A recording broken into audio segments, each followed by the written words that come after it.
கவர்னரை பார்க்கறது என்ன சார், அவரும் ஃப்ரீயாக தானே இருக்காரு, யார் கூப்பிட்டாலும் போய் பார்த்துடலாம். நான் கூட அவரை பார்க்கணுன்னு ஒரு தடவை கேட்டேன், பதிலே வரல. நான் உங்களை பார்க்கணுன்னு கேட்ட லெட்டரை நான் வாபஸ் வாங்கிக்கிறேன், இனிமேல் நீங்கள் உங்களை பார்க்க எனக்கு விருப்பம் இல்லைன்னு நானே திருப்பி பதில் போட்டேன். அதுக்கப்புறம் கேட்டாராம், அவர் யார் அவருன்னு கேட்டார். எனக்கு என்னதுக்கு கவர்னரை பார்த்து, நான் எனக்கு என்ன, சும்மா பல கவர்னரை பார்த்துருக்கோம், அது மாதிரி பார்த்துட்டு வரலாம், அவ்வளோதான். இது மாதிரி நான் அதுக்கு மேலே வேற என்ன இருக்குது? என்ன ஃபங்க்ஷனுக்கு கூப்பிடுவாங்க, ஒரு டீ கொடுப்பாங்க, யாராவது வீணை வாசிச்சுட்டு இருப்பாங்க, அவ்வளோதானே. அதுக்கு மேலே அங்கே போயிட்டு என்ன பண்ண போகிறோம்?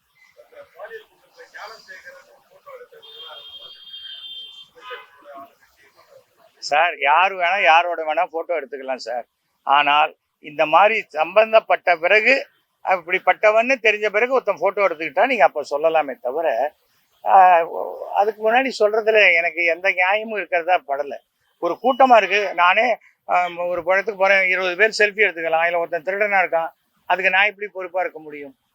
அதெல்லாம் நம்ம சொல்ல முடியும். தவிர இப்போ நடந்த சம்பவத்தை எந்த ஒரு சராசரி குடிமகன்லேருந்து யாருமே ஆதரிக்க மாட்டாங்க. மிகப்பெரிய அயோக்கியத்தனம், அநியாயம். குற்றவாளிகள் தண்டிக்கப்படணும், அவ்வளோதான். அதை தாண்டி அதை அரசியலாக்கிட்டு போனால் அதனால ஒரு ஓட்டு கூட கிடைக்காது. தவிர எப்போவுமே ஏன்பா இப்படி பண்ணிட்டேனா, அவன் பண்ணலையானா இது என்ன பதிலா?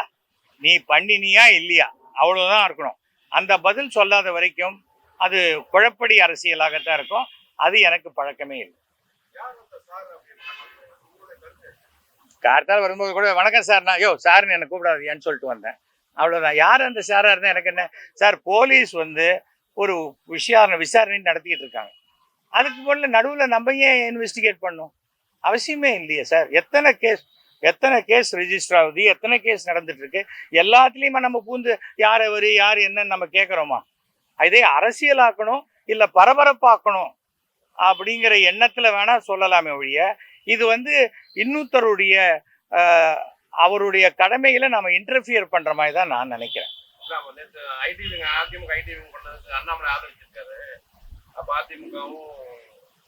அண்ணாமலை கிட்ட எந்த பவரும் கிடையாது சார். அண்ணாமலையே இன்னும் ஒரு மாதம் இங்கே அதிகமாக இருந்தால் ஜாஸ்தின்னு நான் நினைக்கிறேன். இல்லை விருப்பப்படுறேன்னு வச்சுக்கோங்க, எப்படி வேணால் இருக்கலாம். அவருக்கு இந்த ரெய்டு வந்துருச்சு, அவர் உறவுகாரங்களுக்கெல்லாம். அந்த ரெய்டை மறைக்கிறதுக்காக போட்டப்பட்ட நாடகம் தான். மாரிதாஸ் அவர்களுடைய இதை பார்த்தீங்கன்னா தெரியும். சுமார் 60 கோடி ரூபாய் மதிப்புள்ள நிலத்தை 45 லட்சம் ரூபாய்க்கு வாங்கப்பட்டது. அப்புறம் செங்கல் சூளைன்னு சொல்லி அங்கே கிரானைட்டு தோண்டி எடுக்கிறாங்க. 240 கோடி ரூபாய் வரி ஏய்ப்புக்காக மாட்டியிருக்காங்க. அப்புறம் 10 கோடி ரூபாய் சீட்டு 10ஓ 20ஓ நடத்தியிருக்காங்க, வெறும் வெள்ளை பேப்பரில் வச்சு. இந்த மாதிரி பல விஷயங்கள். இது எல்லாமே இங்கே திண்டுக்கல்ல தெரியுதுன்னா டெல்லிக்கு தெரியாத இருக்குமா?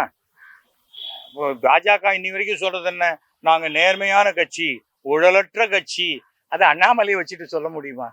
ஒரு கவுன்சிலர் கூட ஆகாத ஒருத்தருக்கு இத்தனை பணம் வந்ததுக்குன்னா மாரிதாஸ் போட்டிருக்காரு. அதைத்தான் நான் படித்தேன். எனக்கு என்ன இருக்கு? அண்ணாமலை சம்பாதிக்கிறாரு, அண்ணாமலை மாட்டிக்கிறாரு, எனக்கு என்ன, எந்த விதத்துலையும் இல்லை. அதுக்காக நான் என்ன சொல்ல வரேன், சரியான சாதாரணமாக எல்லாரும் சராசரிக்கும் கீழே இருக்கக்கூடிய அரசியல்வாதி பண்ற அரசியலை பண்ணினா தமிழ்நாட்டில் பாஜக வளராது.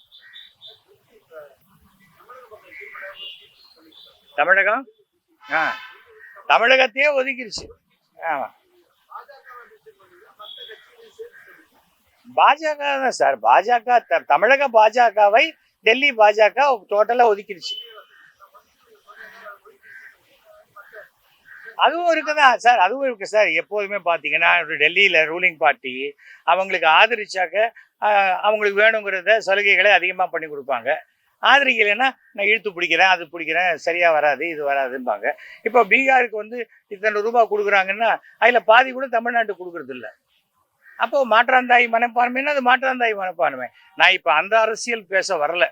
ஏனென்றால் அது என்ன ஆகிடும், ஒரு கட்சியிலேருந்து வெளில வந்த உடனே அந்த கட்சியை பற்றி என்ன ஏடிஎம்கேலேருந்து வெளில அமிச்சாங்க. அதுக்கப்புறம் ஒரு வாரத்தை கூட நான் ஜெயலலிதா அவர்களை பற்றியோ ஏடிஎம்கே இருக்கிற வரைக்கும் நல்லது, வெளில அமிச்சாங்களா ரொம்ப நல்லது, அவ்வளோதான். அப்படி தான் நான் நினைப்பேன். ஆனால் என்ன, நானே வெளியில் வரத்துக்கு ஒரு சான்ஸ் கொடுத்தாங்க பிஜேபி. வழக்கமாக என்னை வெளில அனுப்புவாங்க எல்லா கட்சியிலையும், இந்த கட்சியில் ஒரு சான்ஸ் கொடுத்தாங்க. ஏன்னா இவர் 5 தடவை டெல்லி போய் என்னை எப்படியாவது எடுக்கணும்னு தலைகீழாக நின்று தண்ணி குடிச்சார். உன் வேலையை நீ ஒழுங்காக பாருன்னு சொல்லி அனுப்பிச்சிட்டாங்க. என்னுடைய மெம்பர்ஷிப் அந்த டியூரேஷன் முடிஞ்சு போச்சு. மோடி அவர்களுக்கு ஒரு 8 பக்கம் லெட்டரை எழுதியிருக்கேன். பதில் வந்தால் ஓகே, கூடியில் விட்டால் கூடிய விரைவில் நான் மோடிக்கு என்ன லெட்டர் எழுதினோ அதை நான் பத்திரிகை வாயிலாக மக்களுக்கு சொல்லிடுவேன். பாதகம் செய்பவரை கண்டால் நாம் பயங்கொள்ளலாகாது பாப்பா, மோதி மிதித்து விடு பாப்பா, அவர் முகத்தில் உமிழ்ந்து விடு பாப்பா. அண்மை செய்திகளை உடனுக்குடன் தெரிந்து கொள்ள இணைந்திருங்கள் இயம்நாடு தொலைக்காட்சியுடன்.